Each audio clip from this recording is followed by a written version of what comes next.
Hey guys, welcome to today's video. So today we're in a different location and we're doing a different type of video. This one is I'm just gonna be getting ready and we're gonna be answering some mom questions because I feel like I don't do a ton of mom videos on here, but like the whole point of my channel was to talk about the two things that I really love doing, and it's reselling and being a mom.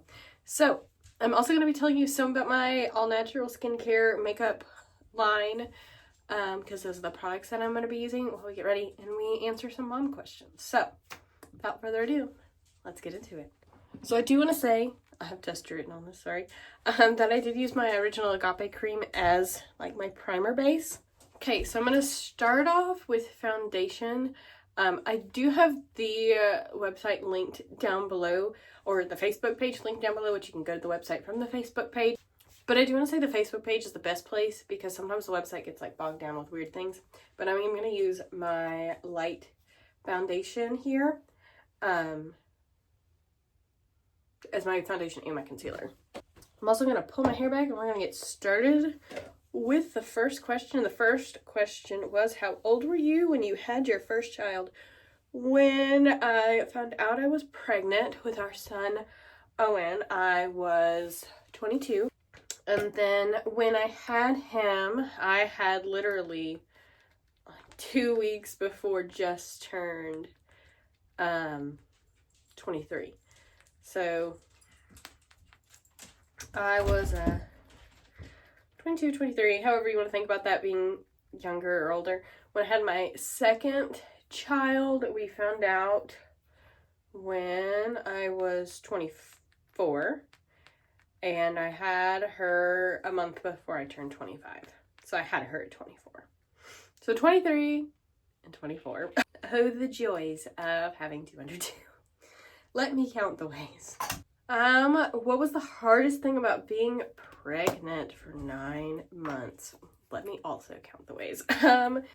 With Owen, our first baby, I had a really high blood pressure, especially towards the very end. Actually, I ended up being induced because my blood pressure was so high, so swollen everywhere, all over my freaking body.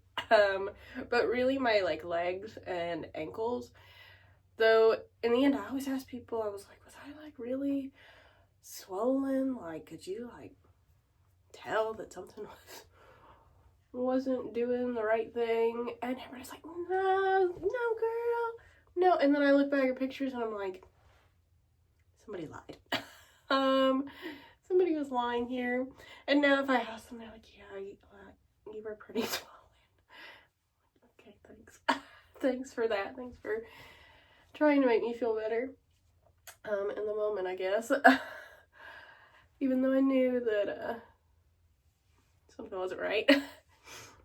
But and it's just hard to wait, you know, like, and it's also hard because you don't know what's going on. Like, you have no idea. Like, yeah, you go to the doctor, they check the heartbeat, and they can do ultrasounds, but ultrasounds don't tell everything. With our second, they thought there were going to be so many different things. Like, they thought that there was a chance that she had like a chromosomal disorder, like where she wouldn't even make it, like if she were to come out. And then we did a blood test and that luckily all came back negative. But then they were like, there's this thing with her heart, and I was like, and she came out and she's perfectly healthy. So there's just so many things you don't know. So it's so hard for 9 months to not know what's happening and if everything's okay. And I feel like with my first pregnancy, like, it was not easy outwardly, but like I didn't really, I mean, of course I worried,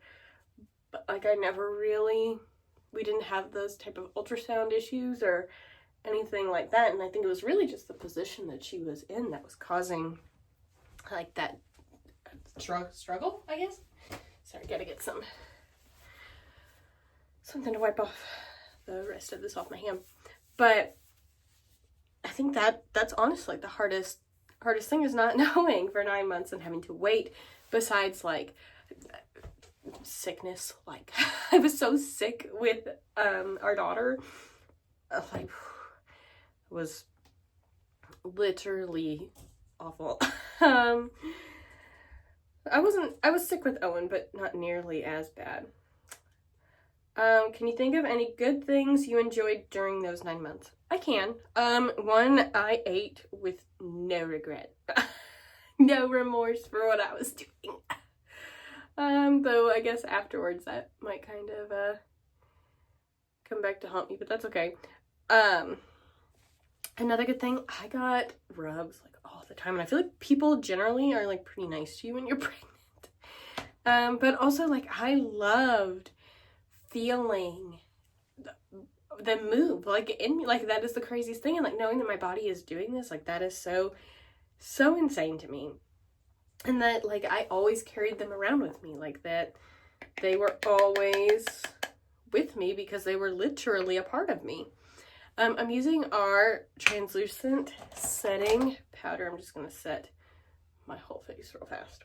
Also, I do want to point out, if I weren't talking and I was just doing this, like, not filming, it would literally probably take me maximum 8 minutes. Like, I don't think it would take me that long at all. Next question. Oh, this is a hard one. Were all the things you heard about childbirth accurate or way off? Okay, I'm gonna be 100% honest here. I didn't do much research about childbirth because I knew if I did, it'd freak me out so bad. Now, because I was induced with Owen, I didn't have like contractions or anything like that. But with Evie, our second, I did go into labor naturally. Actually, it was ironic. I was supposed to get induced the day after she was born, but I did, and let me tell you, like, contractions are not what I thought that they were. Like, there were times they were so painful, especially once we got to the hospital. And there, I mean, even at home, there were times like they would literally take my breath away. Like I would have to stop doing what I was doing. But not all contractions, even as you get further along, are like that bad. And I feel like I always heard like they're just gonna get progressively worse and worse and worse, and then they're gonna stay that way, and then you're gonna have your baby. And that's not how it was, at least for me. But the thing I feel like nobody talks about, and I'm not trying to scare you, like if you're going to have a baby or anything, but the thing that people don't talk about is the after. Not the placenta part, although they do have to get the placenta out, and it can be, you know, uncomfortable. But two things people don't talk about are the afterbirth, like I said, like when they have to come in and they have to, I don't know how it is for C-section because I had both of my children vaginally, but when they come in and they push on your uterus and your stomach, oh my goodness gracious, that is so painful, so beyond painful. Like, I can't even describe to you. I mean, it's not for that long, and they have to try to get all of that out, but nobody prepared me for that at all. And I didn't prepare myself either, so there's that too. There's me putting it on myself. But that. And then like when they check how dilated you are, I don't know like if it's like this. And I know it's not like with every doctor, because some doctors would come in and like I wouldn't feel it at all. But other times, like I was like, are you all sticking? Like, are you, what hole are you in? Like, it, oof. And I feel like the thing nobody wants to say, but we need to say it, is you do feel like you really gotta poop. You really gotta go. When you're about to have your baby, if you're doing it naturally, you gotta go. Or you think you do. You might not necessarily, or though you might, you know, do it on when you're pushing, but those were, I feel like, the things like nobody told me about. I can't say whether it's accurate or way off because I didn't do research, but I feel like in my mind, those are things like that I didn't know or that I did not think about. And the fact that the doctor like isn't in there until like literally your baby's like coming physically, like basically out of your body. Not really out of your body, but like very much so, like next push, baby's head comes out. Like I said, C-section I can't speak to because I haven't done that, so I don't know what that's about. Advice for somebody who's about to have a baby. Honestly, I don't know. It's gonna seem like a whirlwind. You're gonna feel like you're drowning for a bit. I was very lucky that I had minimal postpartum depression with my first one, and it was really just whenever I had to go back to work. I didn't have to go back to a physical job with my second, but I did have baby blues with both of them. Really badly the first time. I don't feel like as badly the second time, but just know, like, you can get help. You will get through it. And that freaking baby is going to literally be like your whole world. I can't talk about it too much because I'll start crying. Advice, and you know what? It is your baby and it is your choice, or you and your partner's choice together. Like, you don't need to deal with the Looney Tuny crap. That's like, and you can set boundaries, and it's okay because it's your baby. So what I'm doing now is I used our contour stick set. We have a bronzer, a blush, and a highlighter. And if I didn't say, these are all tallow based products. So well, not the powder, but most of their products are tallow based. Like, it was all founded off tallow. So I do want to put that out there as well. But I just used contour sticks how I normally would, and then I also use them on my eyes, and I'm just putting the translucent powder over it, just so that way then it like stands sort of a chance at staying on my eyeballs and not immediately creasing to everything. I mean, I feel like you can clearly tell, like, it is a lot less dewy, but I really packed on the powder. So hardest thing about being a mom. Ooh boy, hardest thing about being a mom. I'm gonna use our tinted lip mask because I meant to do this at the beginning, but I didn't. So this one has like a pepperminty flavor. Oh, I love it. But my lips are kind of dry, so I want to put it on. The hardest thing about being a mom is I feel like you are always so hard on yourself. At least I know I am so hard on myself. I never feel like I'm doing the right thing. I went to work and I felt like I was at work too much, and then with our second I stayed home, and then I don't feel like I'm doing enough. And I mean I still have to do work, like I do reselling, and I do this skincare makeup line, but then I feel bad because like I have to be on my phone or something like that. So then I'm like, am I not doing what I'm supposed to be doing? I don't know. So I feel like that's the hardest, but most rewarding is, it's honestly like their face, like seeing their face when they see you or you see them. Like, I can't describe it. Like, right now, our youngest is sleeping, so she's here with me. But I know whenever I go in to see her, whenever she wakes up, she's going to have a really big smile on her face. I know when Owen comes back from Christmas shopping with his dad, he's going to go, "Mommy," and just run and give me a big hug. And he's going to tell me that he missed me all the day, even though he wasn't gone all day. And that, the hearing mommy and seeing their face like that, I can't explain that. That's the most rewarding. And like, obviously, like, seeing them reach milestones and learn new things and pick things up, like, I can't get too far into it because I'll start crying, guys. That leads me into another question. What's the most exciting milestone? I would say talking. Honestly, I would say talking. What habit do you wish your child didn't have? Owen sucks his thumb. And, you know, we made a choice not to have him use a pacifier, but I guess in return, he sucks his thumb. But it's not even like that he sucks his thumb. It's that he then thinks other people want to suck his thumb, so he tries to like put fingers in mouths. And so we've been trying to cut that for a while, but it's a slow moving process. Habits are hard to break. Do you share any similarities with your child? Yes. Owen physically is honestly like a mixture of both Jacob and I, but let me tell you, and temperamental, he is a mixture of both of us, but let me tell you, there are some things he does, and I'm like, dang it, oh, I do that.